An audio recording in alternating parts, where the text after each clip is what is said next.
Yes, ma'am.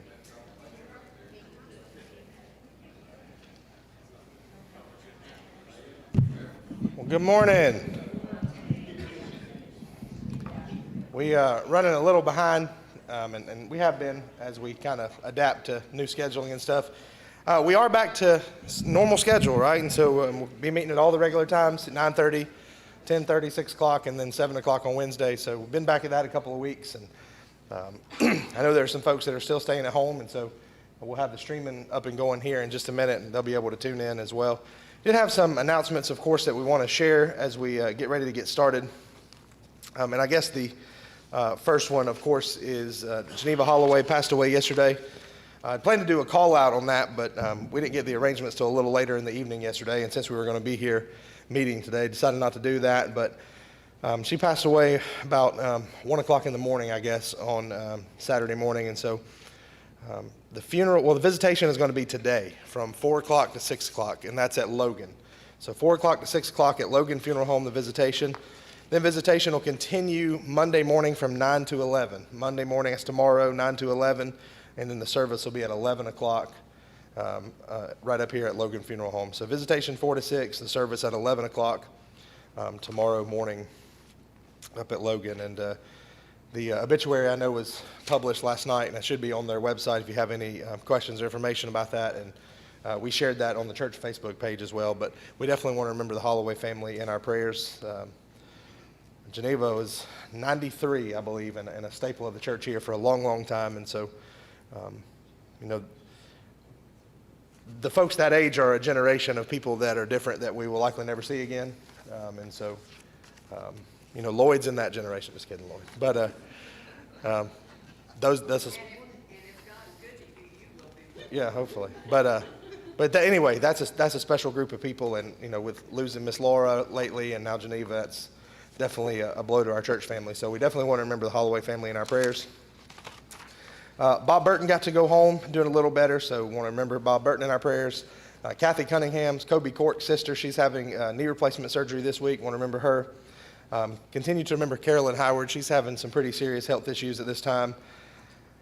Sandra Bohannon having some health issues at this time, hoping to get some results from some tests here in the next few days. And then Mary Teams, who she was a member here and probably still considers herself, but she moved to Jasper to be closer to family, so she worships there. But her great-grandson, Evan Nelson, he was born a couple weeks early and had some respiratory problems, so they sent him to the hospital in Dalton to kind of work on that. And so just remember the Nelson and Teams families in your prayers as well. Anything else we need to mention as far as prayer requests right now? Anything going on?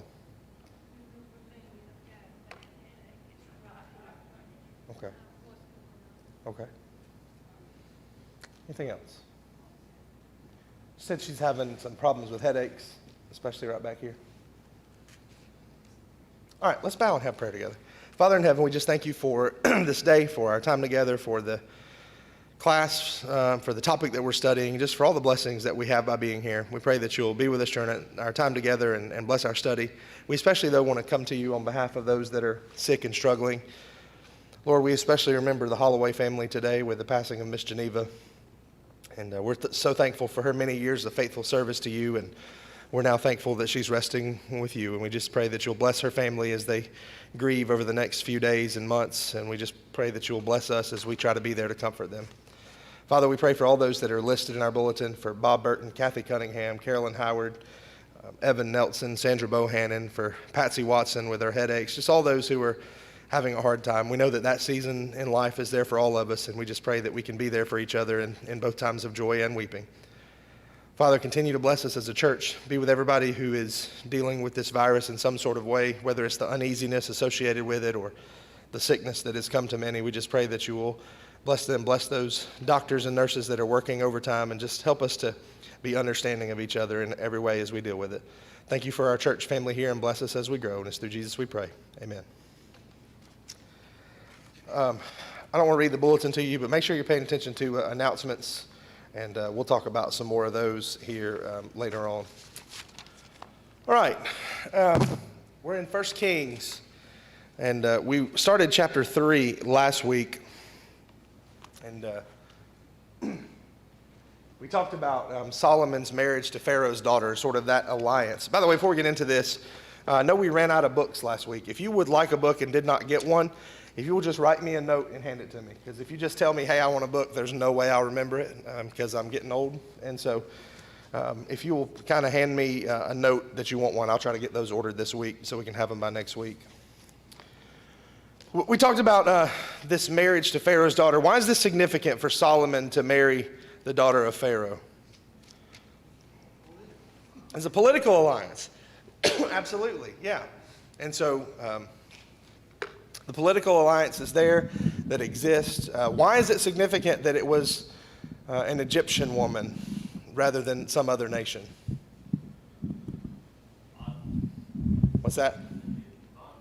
Yeah, because the Israelites had been enslaved by the Egyptian people for 400 years. And so that's a huge deal for those two nations to unite. But really, when you think about Solomon and how great he's going to be, that's just the tip of the iceberg, right?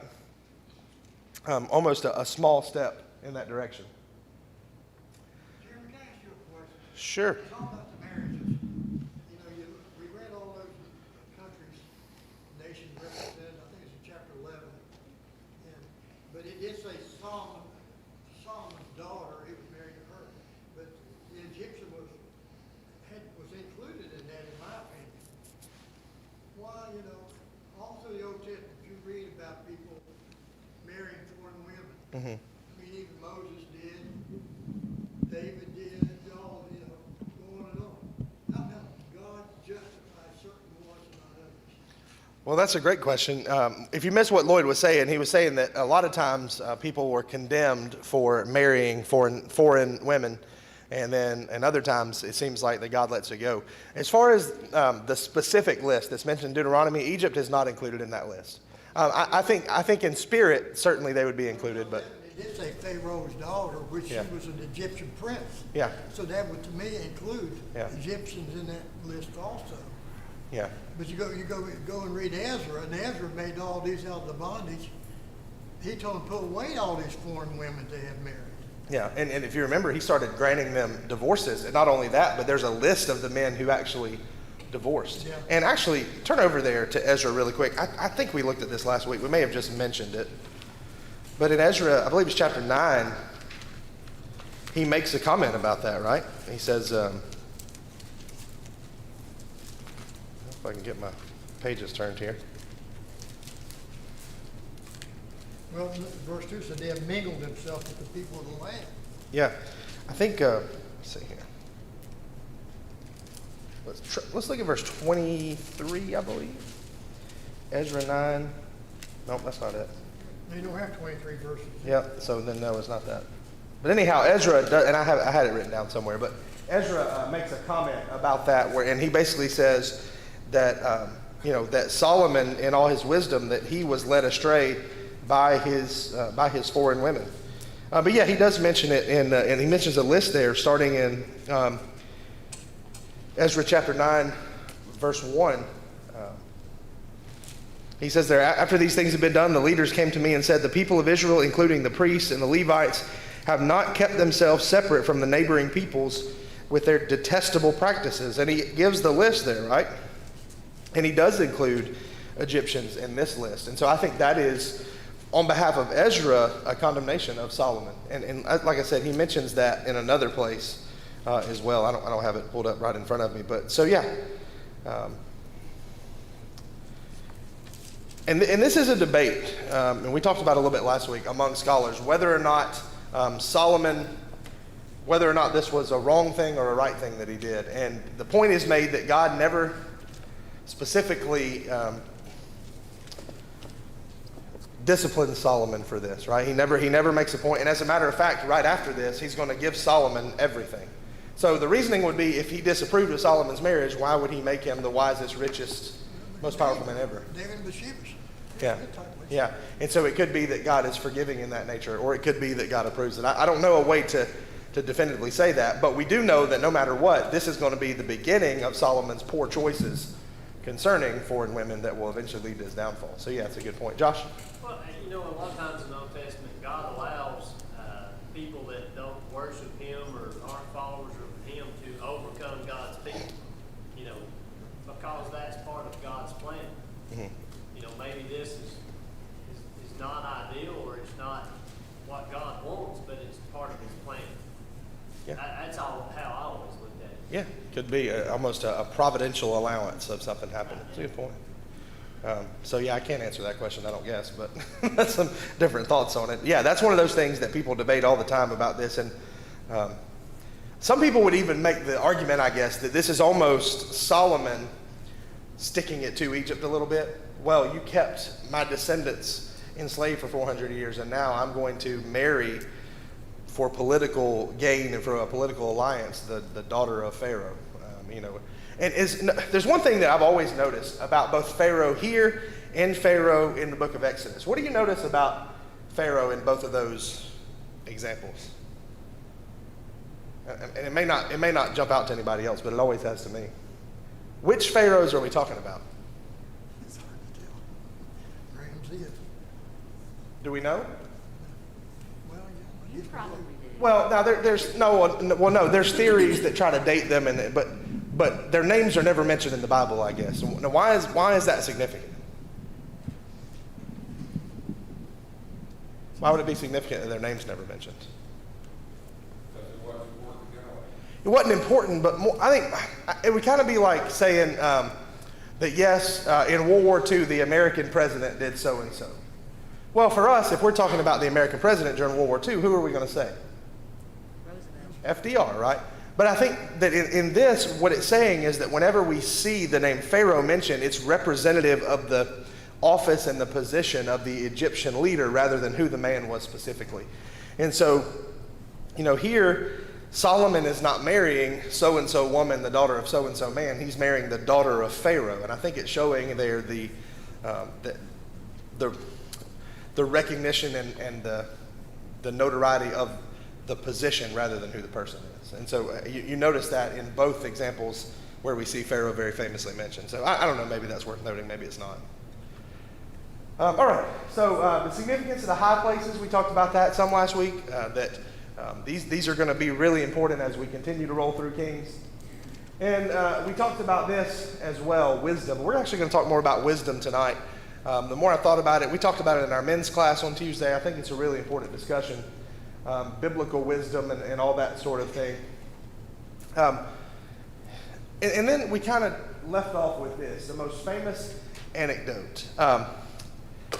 Think about a really, really famous, who would you say is the most famous person in the world right now? I don't even know. Who's the most famous person in the world, do you think? Donald Trump, okay. I don't know if that's an example I want to use. Who else that's not political? Most famous person in the world, do you think?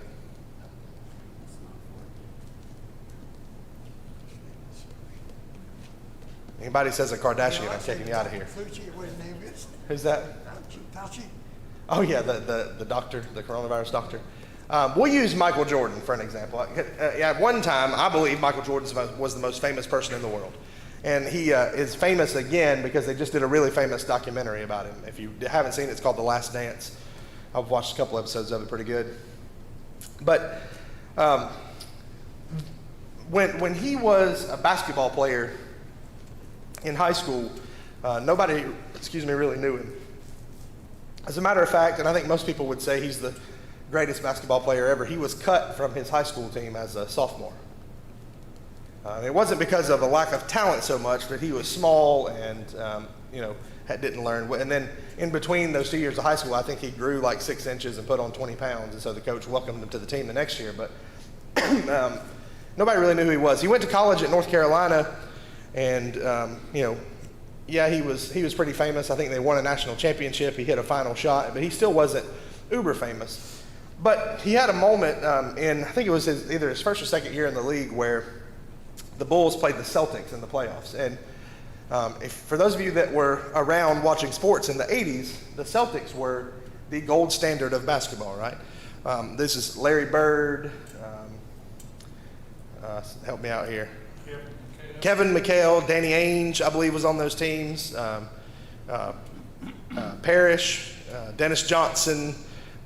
These are players that right now we might not remember, but these are very famous, very good basketball players, and they were very dominant in the 80s. And so Michael Jordan in that series had a game where he scored like 65 points in the game.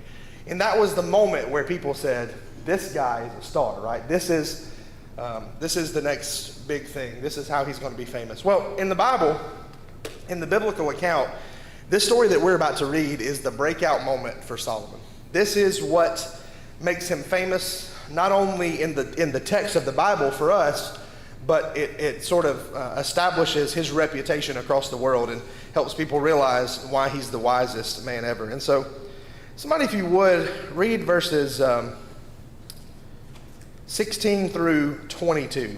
1 Kings 3, 16 through 22, and we'll sort of take a break right there. Nice and loud. Then came there 2 women that were harlots. Okay, let's pause right there. So, did any of you remember this story from like Vacation Bible School when you were a kid? Anybody remember that these 2 women were prostitutes from Vacation Bible School? That got left out somehow, didn't it? And are you reading King James? He calls them harlots, and the NIV calls them prostitutes. ASB calls them harlots. Harlots, yeah. And so, I think that is an interesting detail that we sometimes leave out. And so, let that be in the background of your mind as the story continues, because to me, I think that really changes the entire narrative. Sorry, Josh, I didn't mean to interrupt you. Go ahead. Then came there 2 women that were harlots unto the king and stood before him. And the one woman said, O my lord, I and this woman dwell in one house, and I was delivered of a child in her house. And it came to pass the 3rd day after I was delivered, that the woman was delivered also, and we were together. There was no stranger with us in the house, save we two in the house. And this woman's child died in the night because she overlaid it. How far you want to read? Through 22, if you don't mind. And she arose at midnight and took my son from beside me while thine handmaid slept, and laid it in her bosom, and laid her dead child in my bosom. And when I had rose in the morning to give my child suck, before it was dead, behold, it was dead.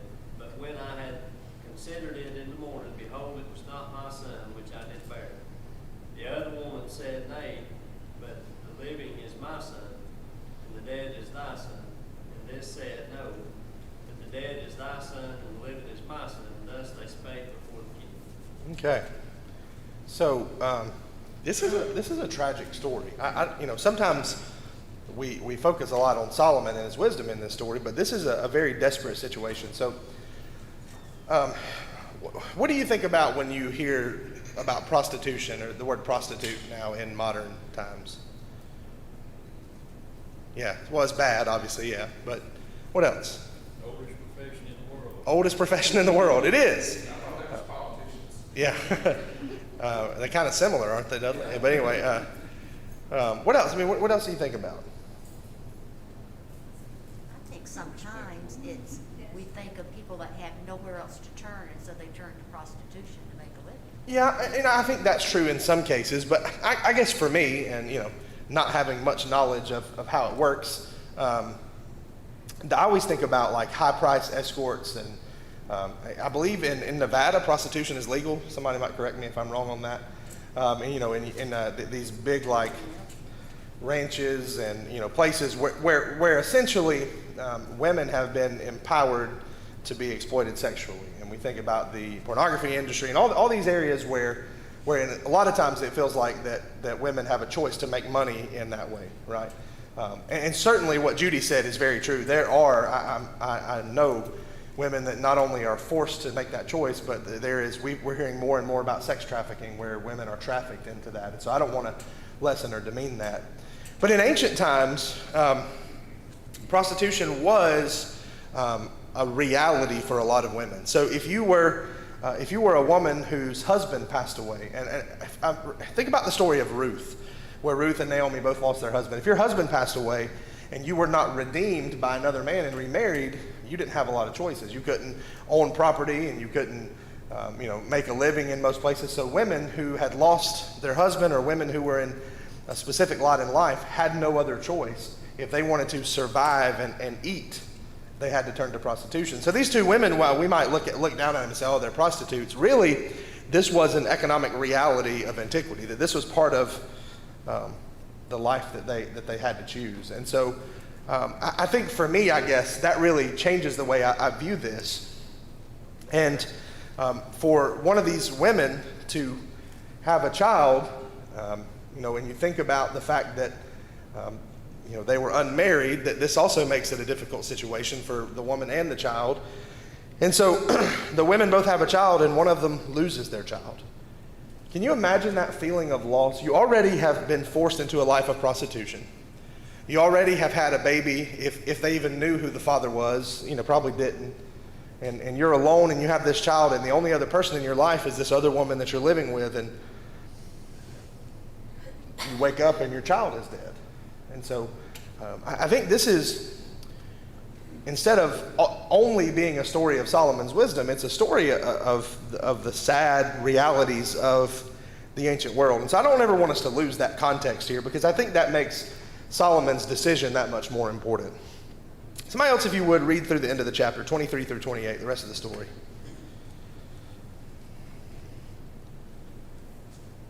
Then said the king, the one said, This is my son, David, and thy son is dead. And the other said, Nay, for thy son is dead, and my son is living. And the king said, Bring me a sword. And they brought forth the sword before the king. And the king said, Divide the living child in two, and give half to one and half to the other. Then spake the woman whose living child was unto the king, for her bowels yearned upon her son, and she said, O my Lord, give her a living child, and in no wise slay her. But the other said, Let it be neither mine nor thine, but divided. Then the king answered and said, Give her the living child, and in no wise slay her. She is the mother thereof.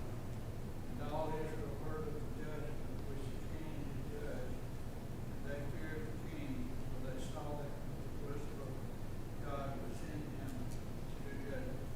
Okay. So what would we call this in modern terms, what Solomon did here? Kind of a little bit of reverse psychology, maybe. And so of all the solutions, I think the last solution that they were looking for was, let's cut the baby in half, right? So what are some other ways that Solomon could have figured this out? What would you have done in that situation? No way he'd know. Yeah, in modern times, I guess we could do like DNA testing, or we could figure out some ways, but there was no way for him to know. There's no way for him to know who's telling the truth, who's lying, what actually happened. He said, she said, even in a court of law is hard to prove, right? And so Solomon here has no idea what to do, but he comes up with this decision. All right, we'll cut the baby in half. That way each of you will have half a baby. Now that sounds a bit extreme. Do we think Solomon ever had any intention of cutting a baby in half? No. Of course not. Of course not. And so he makes this ruling. The woman gets her son back, and all is right with the world. But verse 28 is what's important in this story. And by the way, do we think this is a parable or a fable, or something that really happened? I think it happened. Yeah, there's no reason to think that it didn't. There's no reason to think that it's a proverb or anything like that. When all Israel heard the verdict the king had given, they held the king in awe. Now, Carl, your version said, I believe, they feared the king. Am I right? Is that the King James you're reading? Now, are those similar or different? That seems like it's two different things, right? They feared him, or they were in awe of him. Fear is awesome. Still, now if you love him because you fear him, Yeah. you'll do what he wants. Yeah, that's part of it. Yeah. Yeah. So fear, in the way that we think of it sometimes, right?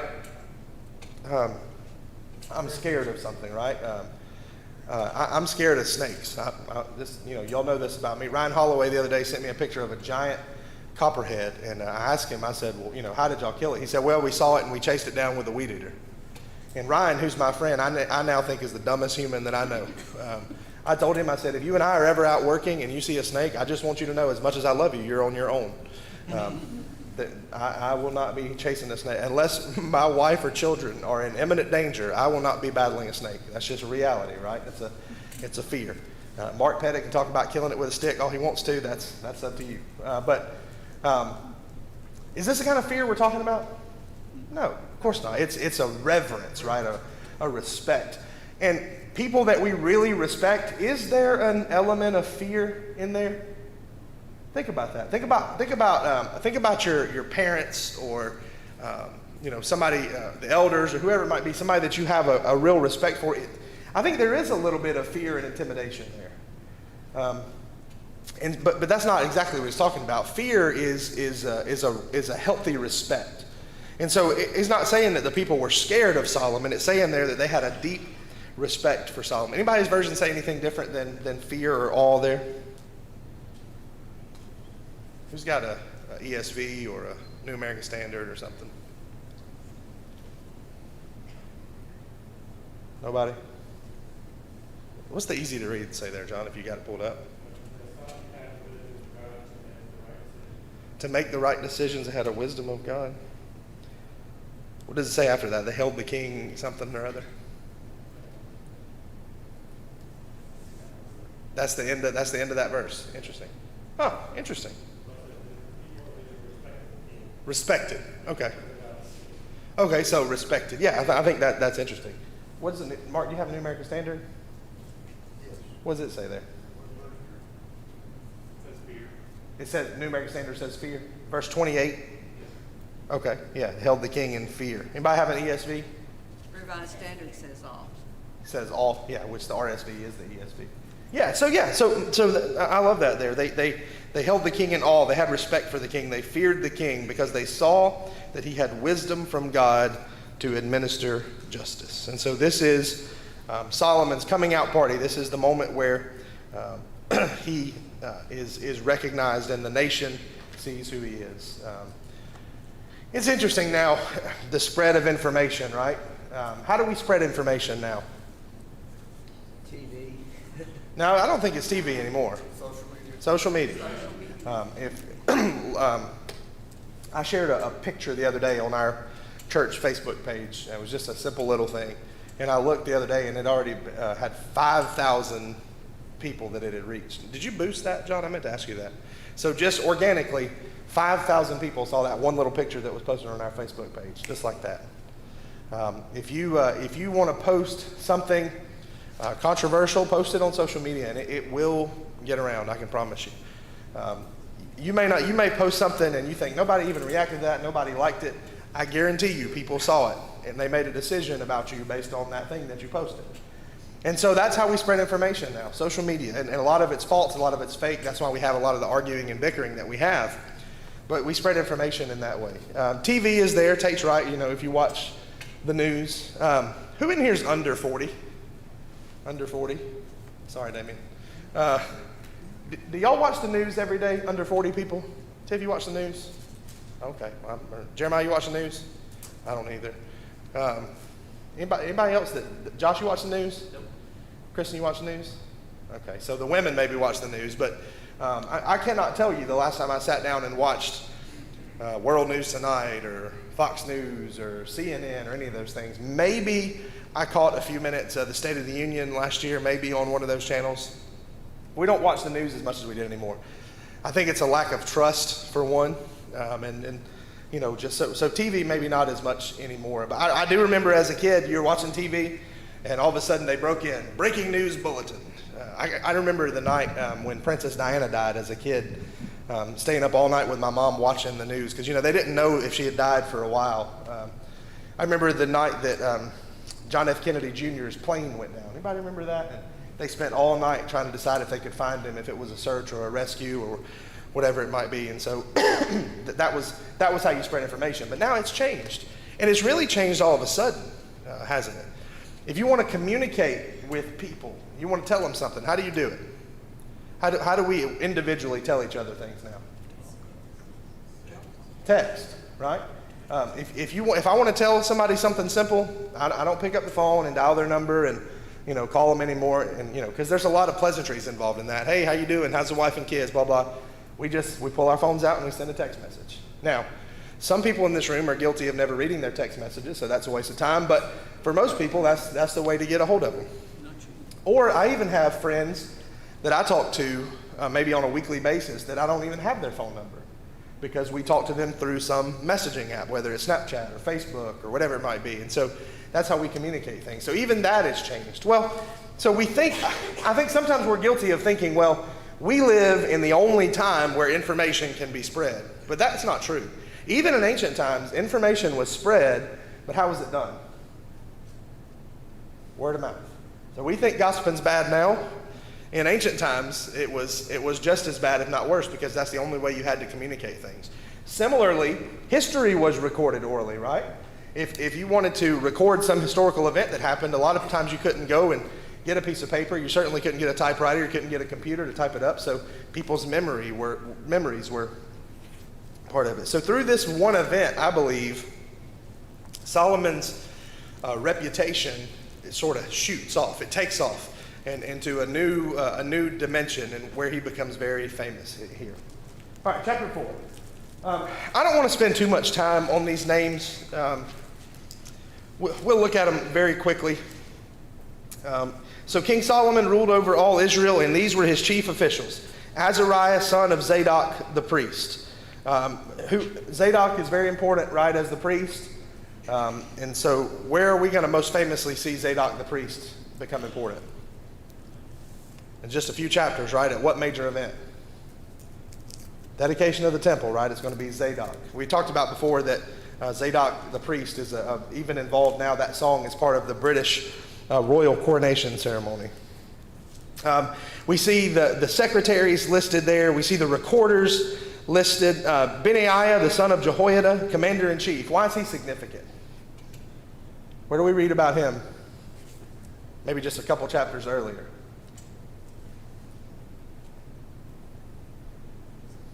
He's an assassin. What is it? Was he the one who killed Solomon? Yeah, he's an assassin. He's an executioner, right? He's the commander-in-chief of Solomon's army. Zadok and Abiathar, the priests. Azariah, the son of Nathan, in charge of the district governors. The other son of Nathan, Zabud, he's a priest and advisor to the king. Administrators, people in charge of forced labors. It lists there, and starting in verse 7, the district governors who supplied provisions for the king and the royal household. Each one had to provide supplies for 1 month in the year. So the 12 district governors, why is 12 important in Israelite history? Completeness. 12 tribes, right? And so each tribe was responsible for providing supplies excuse me, for the royal household once a month. And we won't read all those names, but there's a name for each tribe, and they're delivered there. And that goes all the way down to verse 19. If you're interested in those things, there is more information about these in the book, and you can read that, but we don't really have time to spend on that. As a matter of fact, we only have a few minutes left. I want to finish up chapter 4, though, because I think this is an interesting transition into chapter 5. So Solomon here is growing in reputation. Let's read this starting in verse 20. The people of Judah and Israel were as numerous as the sand on the seashore. So the nation is growing not only in wealth and notoriety, but in population, right? People of Judah were as numerous as the sand of the seashore. They ate, they drank, and they were happy. And Solomon ruled over all the kingdoms from the Euphrates River to the land of the Philistines, as far as the border of Egypt. These countries brought tribute and were Solomon's subjects all his life. This is remarkable now for the little bitty nation of Israel, who had been enslaved to the Egyptians, who had wandered around in the wilderness until they found this place to live, and they'd had to take it over. And now here, Solomon is the most prominent, most wealthy, most significant king in all of the world. Solomon's daily provisions were 30 cores of the finest flour and 60 cores of meal. I hate to read all this stuff. 10 head of stall-fed cattle, 20 of pasture-fed cattle, and 100 sheep and goats, as well as deer, gazelles, roebucks, and choice fowl. For he ruled over all the kingdoms west of the Euphrates River, from Tiphsah to Gaza, and had peace on all sides. During Solomon's lifetime, Judah and Israel from Dan to Beersheba lived in safety, everyone under their own vine and under their own fig tree. Solomon had 4,000 stalls for chariot horses and 12,000 horses. The district governors, each in his month, supplied provisions for King Solomon and all who came to the king's table. They saw to it that nothing was lacking. They also brought to the proper place their quotas of barley and straw for the chariot horses and the other horses. Solomon here is rich, he's wealthy, he's powerful. He, because of asking God for the right thing, was completely blessed. If you are somebody that is a proponent of the prosperity gospel, that if you do the right thing, you're going to be rich, this would be the place you go to prove it, right? But we know there's more at work here than that, but this is how Solomon lived. And then in verse 29, God gave Solomon wisdom and very great insight, and a breadth of understanding as measureless as the sand on the seashore. I love that verse. I don't know why, it just jumps out to me. God gave Solomon wisdom and great insight and a breadth of understanding as measureless as the sand on the seashore. Solomon's wisdom was greater than the wisdom of all the people of the East and greater than all the wisdom of Egypt. He was wiser than anyone else, including Ethan the Ezrahite, wiser than Heman, Calcol, and Darda, the sons of Mahal. And his fame spread to all the surrounding nations. He spoke 3,000 proverbs, and his songs numbered 1,005. He spoke about plant life, from the cedar of Lebanon to the hyssop that grows out of the walls. He also spoke about animals and birds, reptiles and fish. From all nations, people came to listen to Solomon's wisdom, sent by all the kings of the world who had heard of his wisdom. Solomon here, and I put this question up here. Is Solomon the greatest king ever?